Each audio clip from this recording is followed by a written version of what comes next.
So tonight on the Active Travel Cafe, we will start as usual with our crowdsourced news updates. So get your thinking caps on. Have you got anything that you would like to share, anything that's happening near you, or something that you'd like to discuss that's happening nationally or even internationally?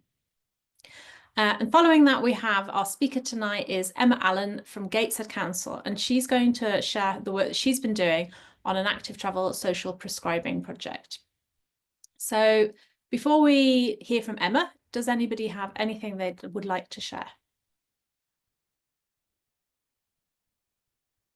I can't believe that nobody has anything to share. H, do you have something? I can't hear you though. Ruth, we move on to you. Hello. Got me now. It's all right. Hello. Oh, sorry, H. I'm here. You have to go. Sorry, off. we'll hear Ruth, and then we'll hear from you, H. Okay. Yeah. This isn't my news, but there's a brilliant program on Radio 4 at 9 o'clock in the morning called All in the Mind, and because it's Mental Health Week, this one was particularly brilliant. And I don't know if anyone from Essex is here, but it was something called Women Together and TrailNet. And cycling together, and they've got all these women from all sorts of different backgrounds to do cycling, and it was so exciting to listen to, and they were so absolutely fabulous, and they are up in line for an award with All in the Mind, and I can recommend listening to it. It was at 14 minutes 30 in, and it was just so exciting listening to these women about the fabulous joy of cycling. So I highly recommend it. All in the Mind, Radio 4. You can do it on Catch Up, iPlayer. To 14 minutes 30 in, and it's fantastic. And I'm hoping John Chamberlain might be mentioning Camden High Street because he's on the call, but I'll leave it to him. Thank you, Ruth. Oh, that sounds like something to go and seek out. H. Yeah, I'm glad Ruth brought that up first, actually. Just up the road from me in Mary Hill, there's an organisation called Common Wheel. It was set up by some doctors, Andrew Wilson and Colin Guthrie. And it's a therapy for people with mental health problems, rebuilding and recycling bikes. It's run by an old curmudgeon friend of mine from Elgin, who I've known for about 40 odd years. But it's quite interesting. They're using it as a thing for mental health issues, people regaining confidence and repairing bikes in the process. I was going to bring up Cycling Industries Europe. Have a session on next Tuesday, the 20th. I think it's 3 p.m. I look where it's 3 p.m. European time or British summer time. I'm not quite sure. But it's about the perfect bike share. And there's a discussion on that. So I'm going to go and throw my sixpenneth in because I was involved in 1996 in a bike share scheme in Portsmouth and Rotterdam. Thank you. Yeah, thanks for sharing that. And Mark. Hi, yeah, well, I'll be on that one as well, although things have moved on significantly, and I think anything that's, I'm afraid, anything that's pre-2010 isn't really relevant now because so much tech has changed that it's really a different approach going. I want to just raise two things. One is that there's it's National Walking Week. So there's the parliamentary walk and wheel next Monday. So anyone who's involved with the APG, I'll be going along. I can't remember where it starts, 7 o'clock on Monday. But if there's anyone else who's got an APG connection, looking at Ruth particularly, might want to join. Although it's not on bikes, it's a walk and wheel event. So that's Monday evening next week. But it was the other one was a question. And we've got Brighton Festival going on here, and it's a sort of subset of temporary traffic management issues. What do you do with ARIS fencing, the standard fencing that you put around a festival venue? Because their argument is, well, the feet stick out and we open out gates into a cycle track, but it's only for a week and we'll be gone again. So we don't need to take any real notice of accessibility, disability. So it would be really good to get feedback from other places, Edinburgh in particular, but other places that do festivals, on how they persuade the festival operators to take account of these issues because as I said, their argument is we're here, we might only be here for 2-3 days and then we're gone, so we don't really care what what mess we make in the meantime. So if anyone's got experience, that would be really helpful. Thank you, Mark. Any ideas? Please put them in the chat. And oh, John, you got your hand up. Yeah, thanks. Yeah, thanks, Ruth, for dropping me in that. But it's a really good point. Very briefly, nice bit of pedestrianisation, cycle and pedestrianisation of a bit of Camden High Street, incredibly busy area near the market, if you know the area, absolutely full of people. Yeah, it's a short section, but it's been turned over to pedestrians and cyclists. Seems to be working quite well. What's more important is that phase 2, if and when, in probably another year or two, would actually take out the whole arm of a gyratory and would enable people on bicycles to get through without going round 3 sides of the square. So that'll actually be more significant. So, but yeah, it's nice effort. Yeah, well done, Camden. Thank you, John. That sounds like very good news. Does anyone else have anything to share?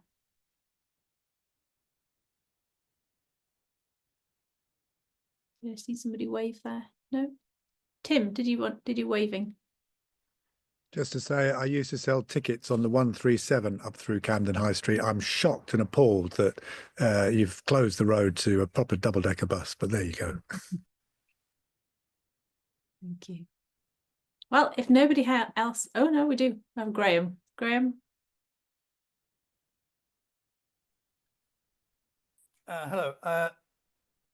In Oxfordshire, there was a large road which won approval recently that runs across from the A34 across Didcot and up to Culham, a massive 300 million plus.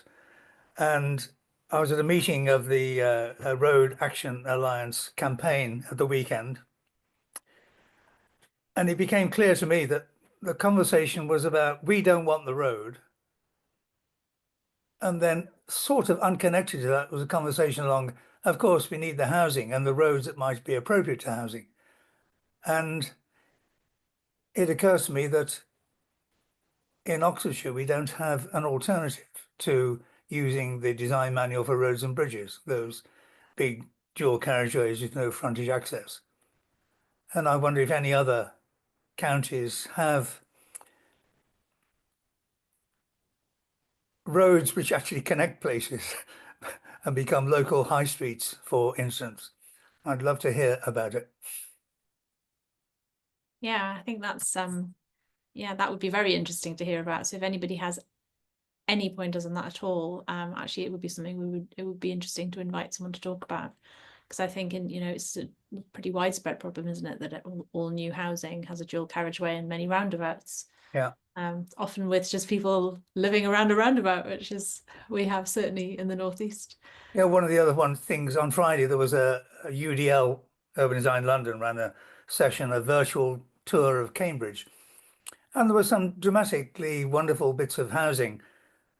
But it occurs to me, although I need to analyse and find out more, that there didn't seem to be any main streets. I at one point complained about a dreadful island in the middle of Eddington, a middle of a new development. And I was told that the island was designed 5 years before the housing was designed, which is a fairly common situation. But even back in the 90s, the government published an update of Design Bulletin 32, that wonderful book that we all know and love, made an update of it saying that we should be designing housing before we design the roads, or at the very least, designing the houses so that roads could take place. It seems to me it's a massive lacuna. We talk about making better cycling facilities, and I don't really want the better cycling facilities only to be on the dual carriageway. Anyway, thank you. Yeah, no, I think that those are very good points. Yeah, please get in touch if anybody knows anybody that might talk on that. And Graham, if you find out, then please point us in that direction, and we will try and have them on. I think we did have somebody on talking about that Cambridge development a while back, and I do vaguely remember that was sort of an issue around it as well. There's sort of their site ends at a point, and then how it connects is outside of their control. Right, if nobody else has any more news to share, we will move on to our speaker part of this evening. And I'm really, really pleased to have Emma Allen here from Gateshead Council talking about social prescribing. I've heard Emma present on this before at the North East Combined Authority Active Travel Conference, and I just thought that this would be something that I think you would all be really interested to hear about. This, I think, we'd hear it talked about quite a bit in the media, the idea of social prescribing, and actually the reality of that, what happens on the ground, is really interesting to hear from professionals who are working in that area.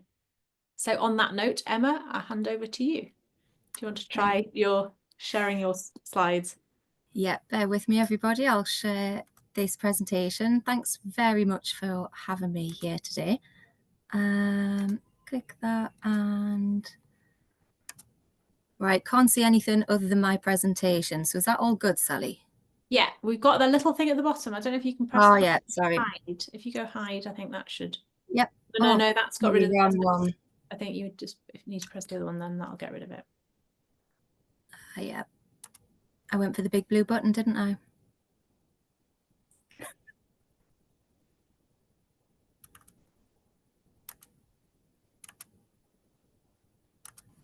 Yeah, that's it. No, now we're not on the full presentation though.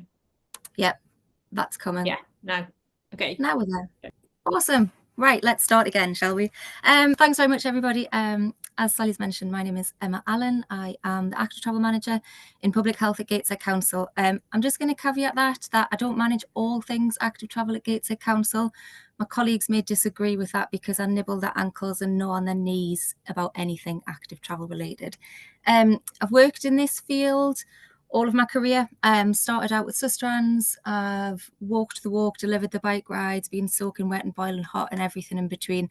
And now I get to sit at a desk, plan these things, and occasionally get out on my bike and join in some walks. So I'm just going to give quite a broad overview of what we're doing in Gateshead, but with a specific focus on the Walk and Wheel project, which is our social prescribing pilot. We are one of 11 local authorities nationally who received pilot funding from Active Travel England some 3 years ago. We are just approaching our 3rd year of that project. And when I tell you that I've done a full 360 several times in my thoughts and feelings towards active travel and social prescribing, and it's probably my experience here is definitely made me reevaluate who I thought I was as a professional in this field.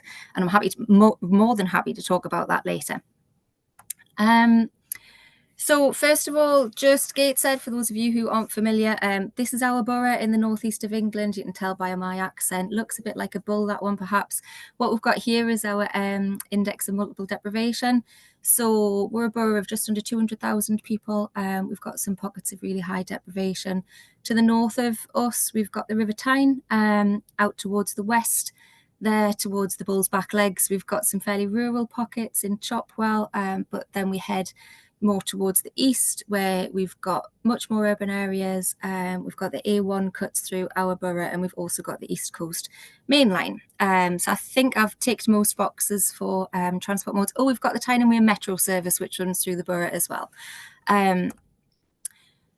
So what does it mean if you live in Gateshead? This paints a pretty grim tale that actually, yeah, we've got some really high levels of deprivation, some really deep levels of deprivation as well. We've got a lot of people living in poor health, lower than national average life expectancy, but we've also got within borough issues with our life expectancy. So I'm privileged where I live in one of our more affluent wards, but my little boy, the day that he was born compared to a little boy born in our most deprived, there's up to a 10-year age difference, life expectancy difference between those babies born in the same day. And that's inequity which is built into our society.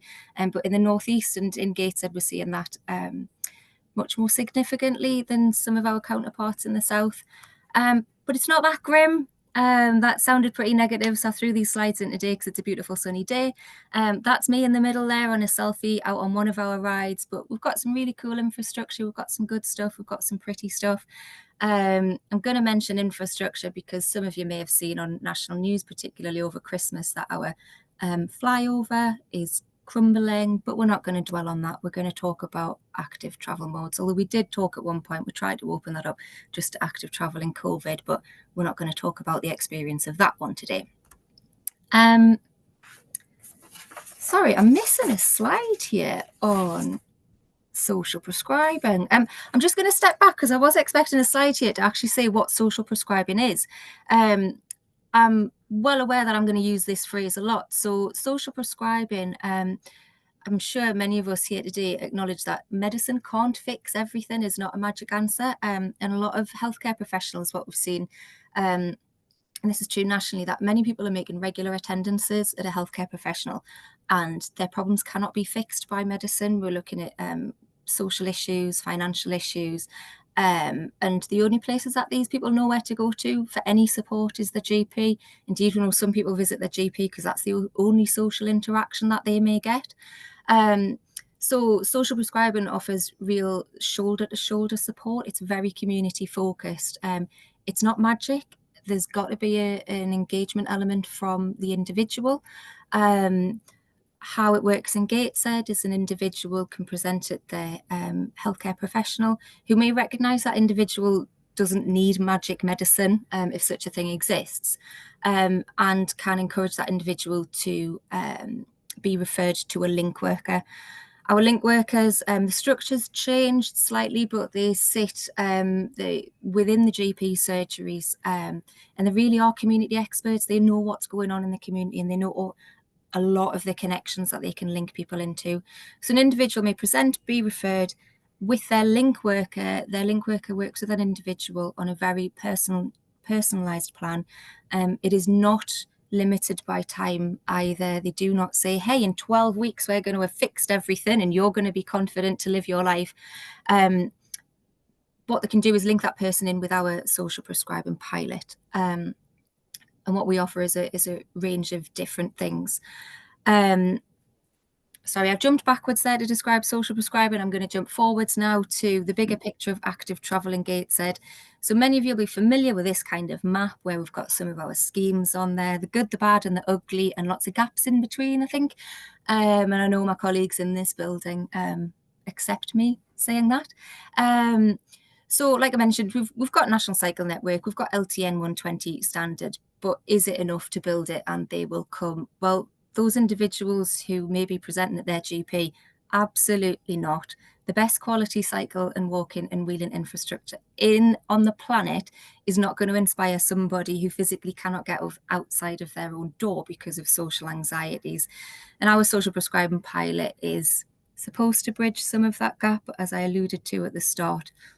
Whether that's entirely accurate, whether that's working, I'm still not convinced either way. On the map, you can see the 280, so that's for Active Travel Gateshead. That's locations where we now have active travel centres. So one in the east, which is in the Bull's Brain, that's Leam Lane, that's delivered within our social prescribing pilot, and the one in the south on the Bull's front leg there, that's out at Birtley on one of our newest cycle and walking and wheeling schemes. That one we have contracted Sustrans to deliver that. But all of this falls under our Active Travel Gateshead, which is brand new, and it's kind of our vision of where we want to see active travel go. But it's also for our customers, it's where we want that big umbrella to be, because they don't care if it's Sustrans, if it's me, if it's you, if it's somebody else delivering this. They just want to know where they can walk, where they can wheel, and how they can access all of these different things. Oh, there's my social prescribing slide, sorry. So I've just mentioned this. You'll see that picture there about well-being, that scale. That is genuine. That is the people who are coming through our pilot. They are at zero on everything. Now, I can't speak for anybody in this room other than myself, but I've certainly experienced episodes of low mood and certainly poor mental and physical well-being. I've never been anywhere near a zero, so I cannot imagine what the individuals who are coming through to our pilot, what it is for them. And perhaps there may have been some aspirations that, oh, walking and cycling is really good for you. And yeah, it absolutely is. But like I say, these individuals who are that far down the scale are so far away from thinking about active travel by its definition. it's not even on their radar. That said, there's some real positives that we're seeing out of this pilot. So the things that we do, this isn't, I'm going to say it, not particularly groundbreaking. It's nothing brand new. It's loads of stuff that we've seen already. And many, I'm sure, in this room are familiar with delivery. So we've got one-to-one activities. We do group walking sessions, group cycling sessions, learn to ride, bike maintenance. You can read the list yourself there. Inclusive cycling consultation. We've been working with Wheels for All on this, and we're making some more progress this year. By this inclusive cycling, I'm really keen that we consider inclusivity in its broadest possible sense, and we're not just talking about placing adaptive equipment in a leisure centre to be used on a weekly, monthly or something basis. That's just one part of how I see inclusive cycling. That's a really grand vision. We're not going to get there through this pilot. Active Travel Gateshead, the funding that we've got for the minute, is not going to achieve that. But through this consultation process, we're learning an awful lot, so we can try and do what's right within our communities, but also being very realistic within the realms of what's possible, funding-wise and sustainability-wise.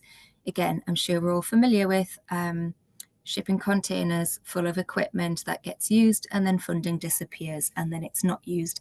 Next funding round comes and you pull it out and dust off the rust.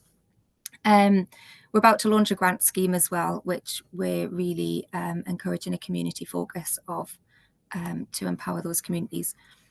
I'm just going to give an example of some of the work that we've done. So the Comfrey Project is an organisation based in one of our wards, which focuses specifically with asylum seekers and refugees.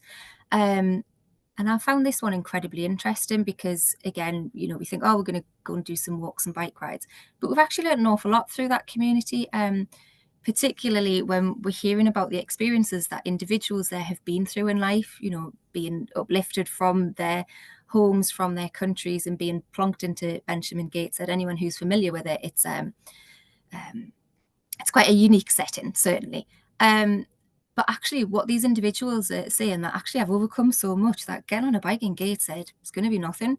Gateshead's quite hilly as well. Again, that challenge compared to where people have come through, whether that's refugee, asylum seeker status, they're just recognising that, hey, I can overcome an awful lot of this.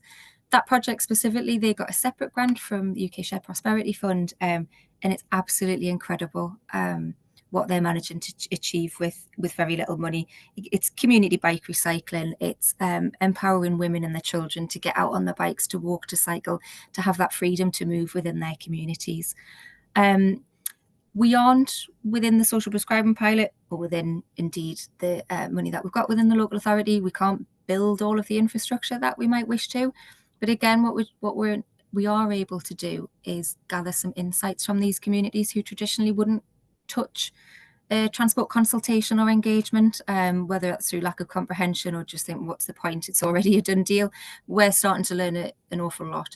And through the next 12 months of this project, we're really focusing on how we can capture that and how we can use that to, I'll say, inform future scheme development.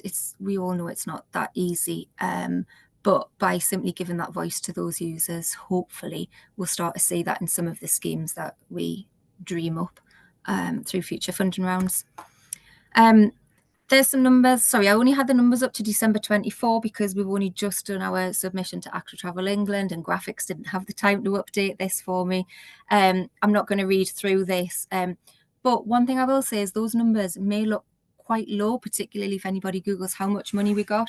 But when we talk about the complexity of the individuals that we're seeing come through here, that they do need at times, it is hand-holding, whilst it might not be physically hand-holding, but it's people getting out of their door onto the street before they can even think about going for a walk or certainly a bike ride.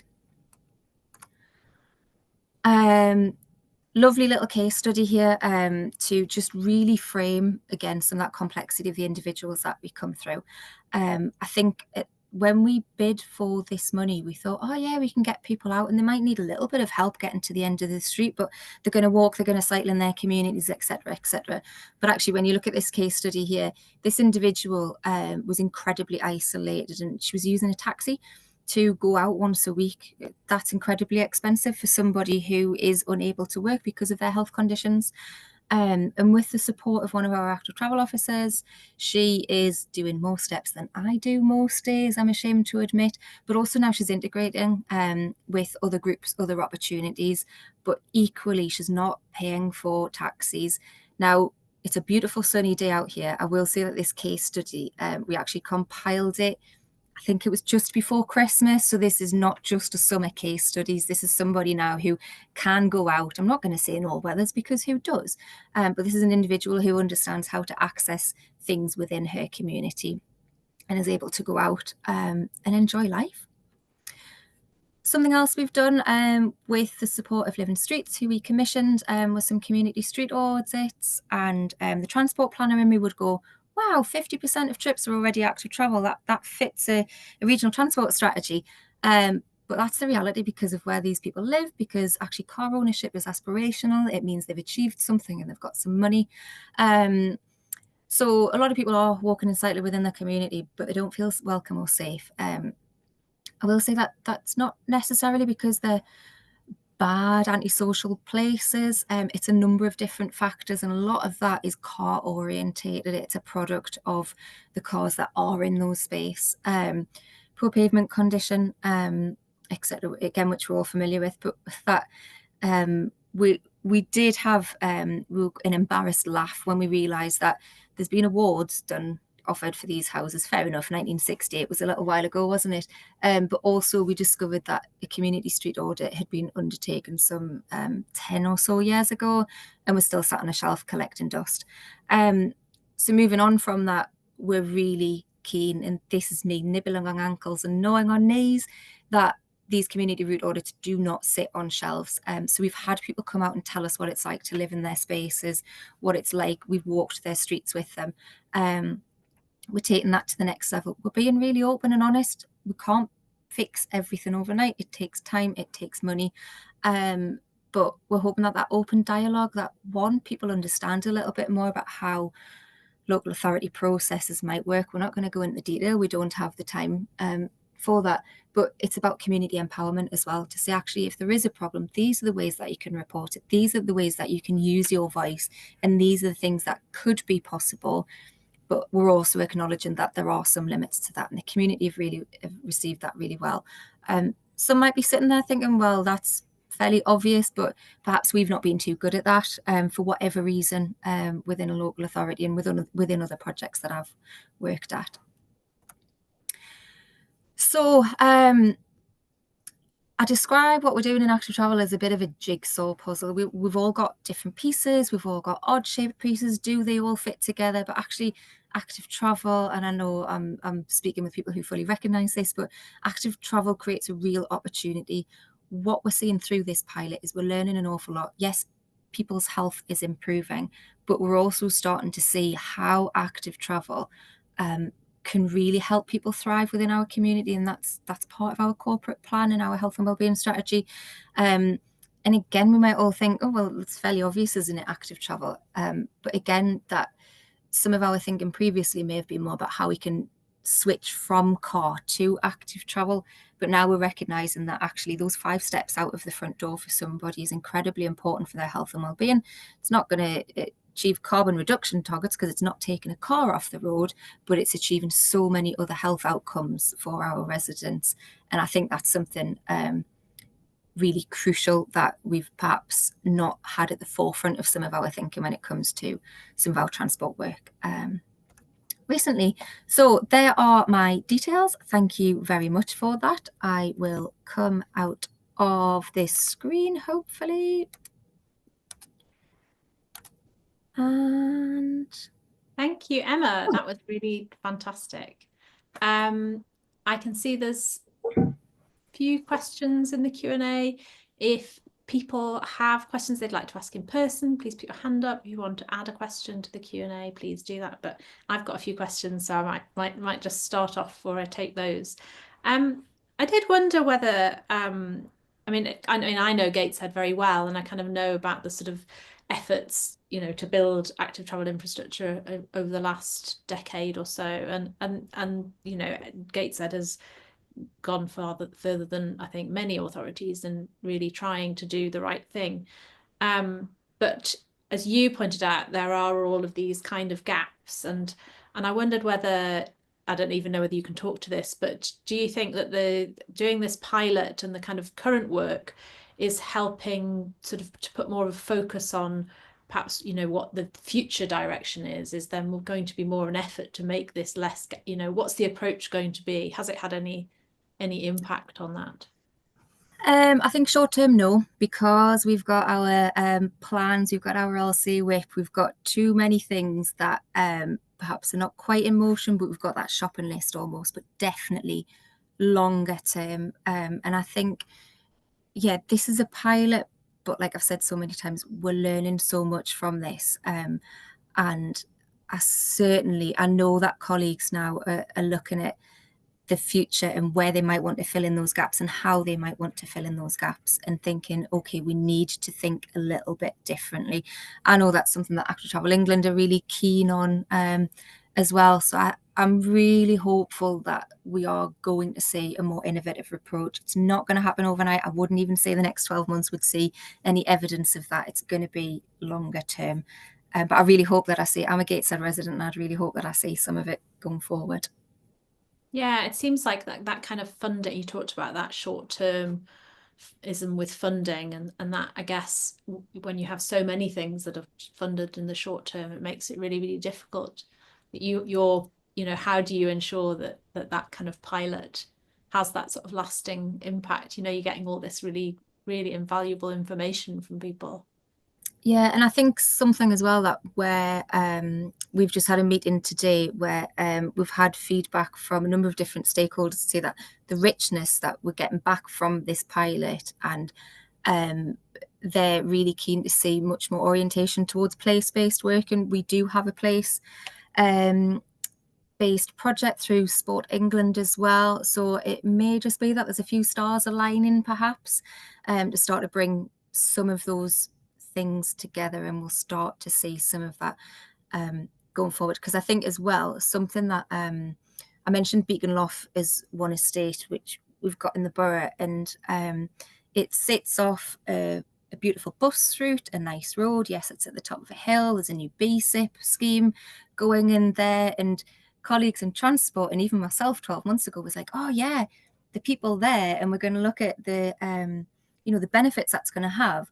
The reality is it's not going to touch those people in the estate. They're not connected to it physically, mentally, emotionally. They've got no connection with it. So we really need to think that our schemes are linked in much better, and be that through the tiny improvements, or a scheme which is really small neighbourhood level improvements, but the impact that's going to have on those neighbourhoods, their health and well-being, and then their propensity to get involved in these big LTN 120 standard superhighways that fly past them. That's where we're going to see that really come forward. And do you think there's, I suppose, leading on from that, then there's the issue of the strategic transport, and then sort of more those smaller neighbourhood changes, and I guess, and I think, and I've heard you talk about this before, but housing, you know, what's the future of housing in different neighbourhoods is all tied in with that. And I wondered, I mean, the way that we develop transport schemes in general is mostly focused on that kind of on movement, and you're focused on movement, but on a very different way to that sort of, you know, the bus service improvement plans, which are obviously the big thing here in the northeast at the minute. Yeah, and like I say, a lot of it's reframing it. And I think at the last conference where you saw me speak, I talked about the need for professionals just to get out on the street. And I don't just mean using Google Street View. I'm not criticising any colleagues. We've all done it. It's needs must. But to actually go and spend time in those places, see how people move, see how they interact with that space and that place, and start to really understand it. Yeah, that's time consuming, but it's so insightful and it's so clever, and we can just engage better with our communities. We're people, we're humans, we want to connect, we want to move. It's not a them and us or any of that malarkey, is it? We just need to get out, see how people move, and then work out actually how could we help that. I'm going to take a few questions from the Q&A. Mark Strong has asked, what sort of disabilities did the participants have? And I think I might sort of add to that. Do you think you were targeting the right people? So through our one-to-one referrals, we get people with a whole host of different conditions, disabilities, who, again, really interesting process. So for those one-to-one referrals, we rely on that link worker and the individual to have that conversation and work out that this project's going to be right for them. We certainly in the early days did not get the right people coming through. We had cases where we had one referral where it turned out that actually what was needed was respite work for somebody with profound and multiple conditions who was reliant on an electric wheelchair and a ventilator. They were not right for this particular project. There was other avenues. But we've had referrals, individuals with MS being one example.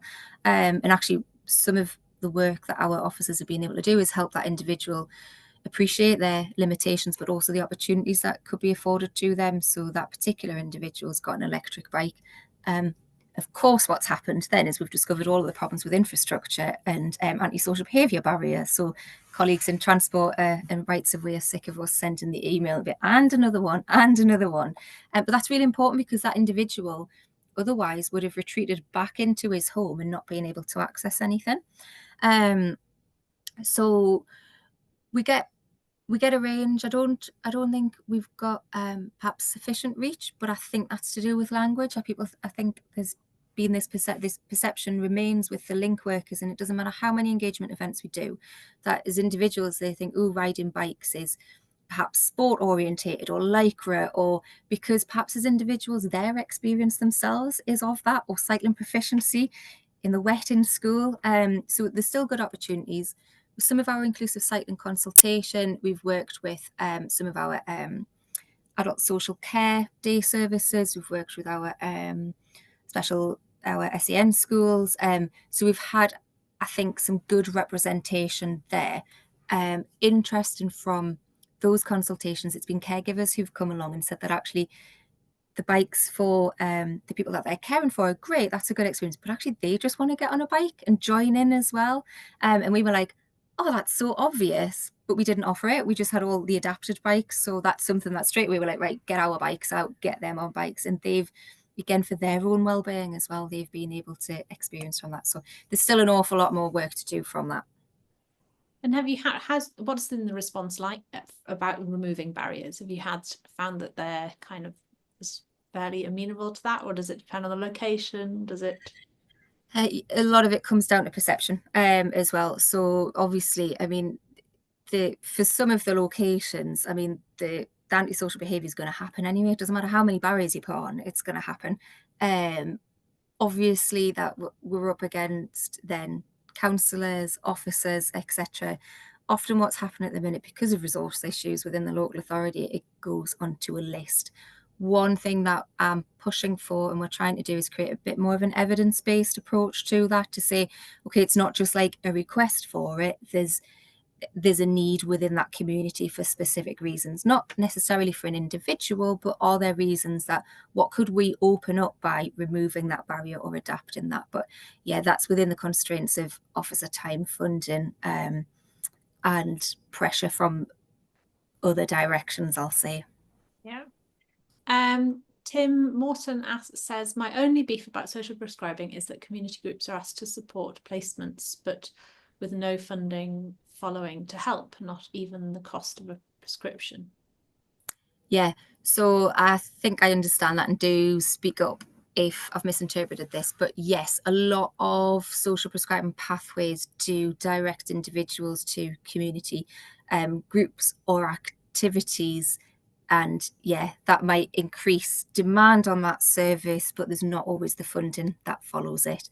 I'm not an expert in social prescribing as an overall service, but again, we recognise that particularly in our project, that if we are making these connections, it's one of the things we're hoping to do through the community grants as an example, to see if we're directing people to, so as an example, there's a church who have a food bank who have started to do a walk, but it's run by the vicar and his wife. And we recognise that if we put 2, 3, 4 extra people into that activity, it's going to create extra demand on volunteers. So we're hoping through the community grants that might help support some of that resource, whether that's paid officer time or additional teas and coffees as an example. That is a sticking plaster, though it's not a long-term solution, and I don't have an answer to that. Thanks. And Adam Reynolds says, having spoken with the people running the Bathnest pilot the Active Way, they were concerned the lack of long-term funding was extremely worrying, as it takes a long time to get people engaged. Did you find the same? If so, have you considered reaching out to other pilots and sharing experiences? You might have done that already. Yeah, so we have regular catch-ups with all of the other areas. It's really interesting though, because across the 11 pilots, they are very, very different. So we describe ourselves as being a more pure social prescribing, so keeping with that one-to-one orientation. Other pilots have gone off with just, I'm going to describe it as more traditional group walks and group bike rides. We've been really clear we want to stick at the far end, the much more difficult route. There's an awful lot of learning. There is a national evaluation being delivered, Active Travel England with Sheffield Hallam, so there will be some more learning, but yeah, long term, what's this going to lead to? At the minute, a big black hole. We've got 12 months or more just on ours, and the meeting I was in today was starting to talk about exit strategies, which I know every project has, but we're hopeful that some of it, and particularly our active travel centres, I will say though, I'd hope that we don't call them active travel centres, they're more like a community wellbeing venue, because people are getting way more than walking and cycling out of that. I can tell you all about this guy who comes in every week and tells me about his arthritis in his knees and climbing the stairs, etc. But he's getting something out of that, and I don't mind having a chat for 10 minutes. Sounds like that is what one of the main things that you're offering though to people as well as that kind of activity is putting people into contact with others, isn't it? It's that community element. Elizabeth says, tying into Adam's question, it's also hard to graduate people from programs. So I think this is kind of, you've responded to this already, maybe often funding is based on numbers that come through. It's a problem because people do need programs and the amount of time for the range of support available. Wondering about the plan for referring on and maintaining the community offer. I mean, perhaps you've answered that a little. I don't know if there's anything else that you'd add to that. Yeah, absolutely. I think there needs to be an acknowledgement, particularly because they're coming from the link worker through into our project. There are times when people aren't going to graduate as such. They're going to become reliant on our officers, and we've definitely got some examples of that. That is beyond the scope of our officers. The link workers are supposed to then pick them up and support them. I said, as it stands, the link workers who sit separately to our team, they don't have a timeline for their participants, but they are funded, and it's all fixed term funding. So yeah, everyone can say the right words, but the reality is it's short-term funding. Personal opinions I won't share on that one though. And then Adam's also asked how important infrastructure was ensuring long-term behaviour change, and how important e-bikes might have been. Yep, so definitely we need shed loads more infrastructure, don't we? And if and when I rule the world, then Askew Road in Gateshead and the likes will have way more than that. E-bikes is a really interesting one. We're gathering feedback from our participants, but these are participants in social housing. We've found out that actually some social housing providers and landlords are saying you cannot have an e-bike. That's because of high-profile fires as a result of non-compliant, retrofitted electric motorcycles. So we're actually doing a little bit of work with our property services as well around policy around e-bikes. So that's any property within the local authority's control. And we're hopeful that we can then use that. But really interesting, isn't it? Because we say, all these e-scooters, e-bikes, bad, negative press, etc. And yet Leam Lane, where we've got our active travel centre, big problem with antisocial behaviour. It's kids coming in riding their bikes through the centre, down the stairs. And I was like, it's quite a skill to have. I was a play worker once upon a time. That's an opportunity to engage those. But it turned out that some of them were bringing their electric scooters in to charge, and the knee-jerk local authority response is kick them out. No, you can't. actually that's an opportunity to connect with those individuals. So not through us, but through suggesting this, we've been able to say, actually, let's connect with those kids. And actually, hopefully, they'll get to experience the UCI Championships, which is coming to the west of the borough later this year. Again, just giving a positive experience.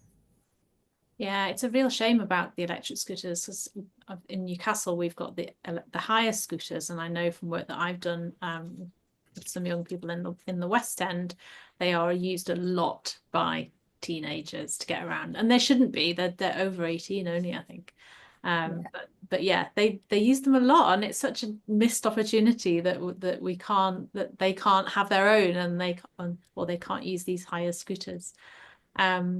Yeah, it seems like such a small thing, doesn't it? I'm just having a look to see if there are any other questions. Oh yeah, I think yes, actually, I suppose on that, related to that, H has asked a question around hire bikes as well. I mean, we don't have any hire bikes at all, I think, now in the northeast anywhere, do we?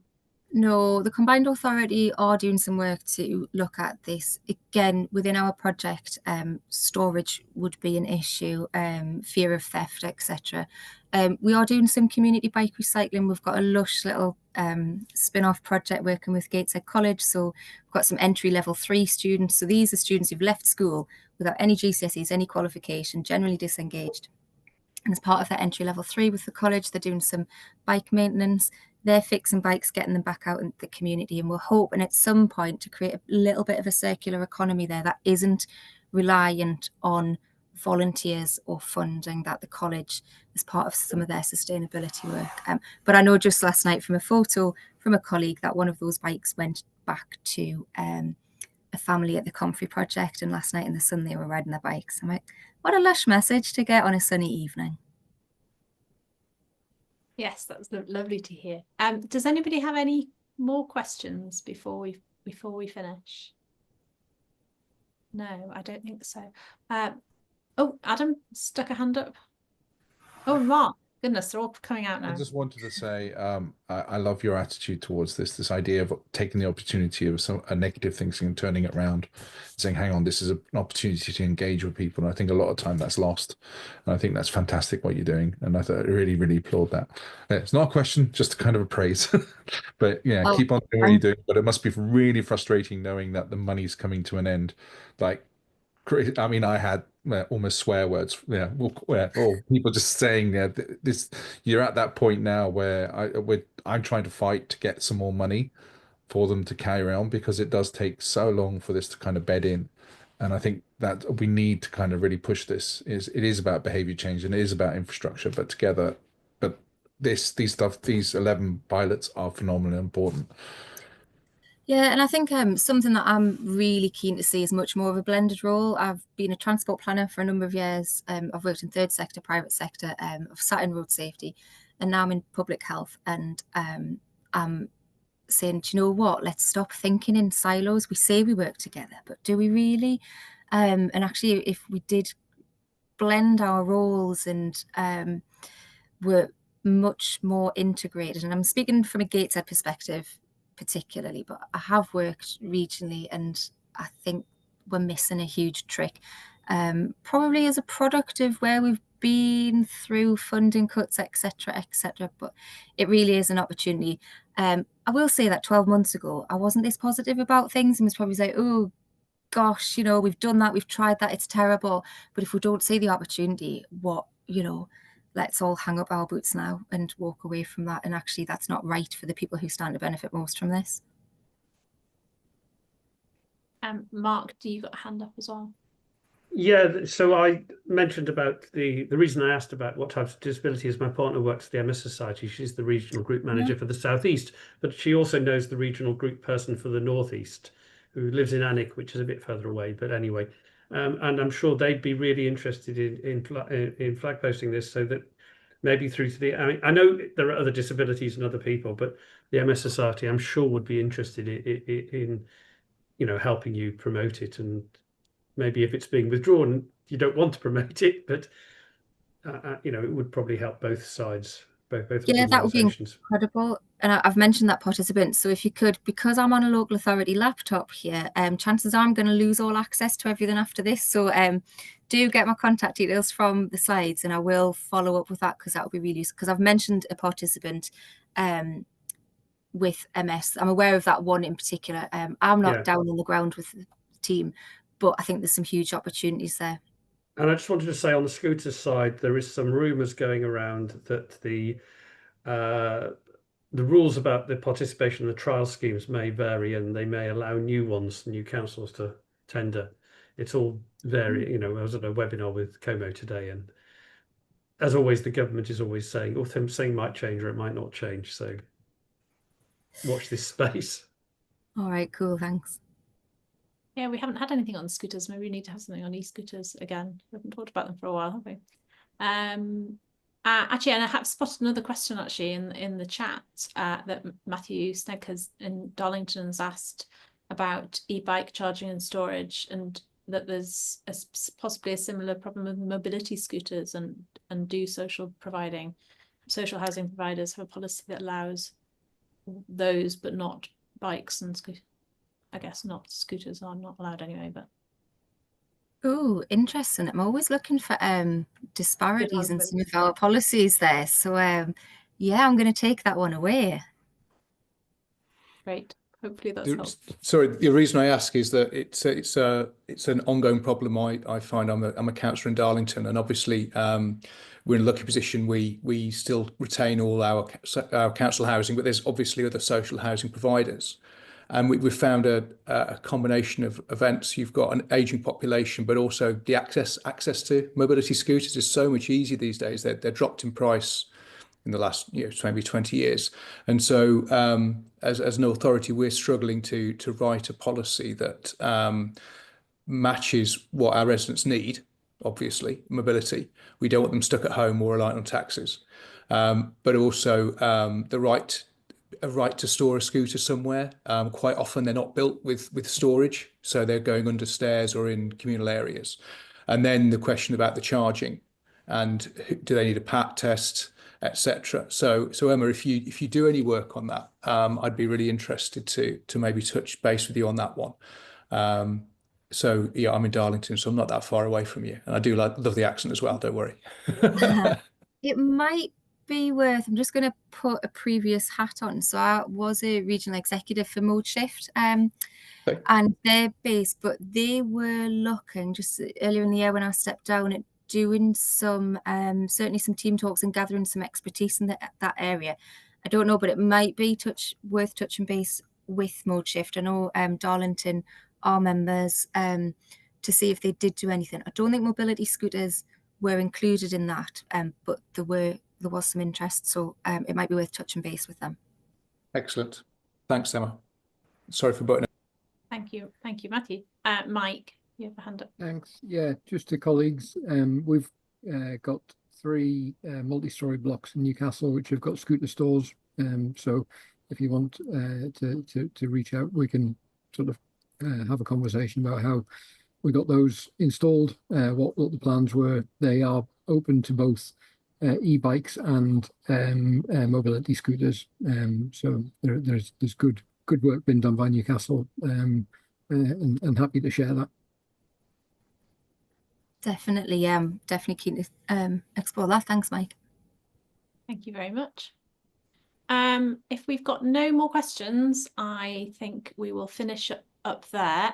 Just to say again, a huge thank you to Emma. That was such an interesting talk. I've learned so much more about your work again, and yeah, and I think I'll be visiting some of I've followed the Active Travel hubs as well, so it'd be interesting to visit and see what's going on there, and perhaps we'll hear about them sometime. Everybody's welcome to come to one of our centres as well. Deepest, darkest Loom Lane. You will meet some characters, but it's a lovely community. And so just leaves me to say next week we have Morgan Campbell from the University of Leeds, who's going to discuss the findings of her research into delivery cyclists. So we have had some work on this before, and we've got some more research to share. So that should hopefully be an interesting discussion. And so it just leaves me to say, I hope you all have a great week, and we look forward to seeing you next week. Thanks, everyone. Bye.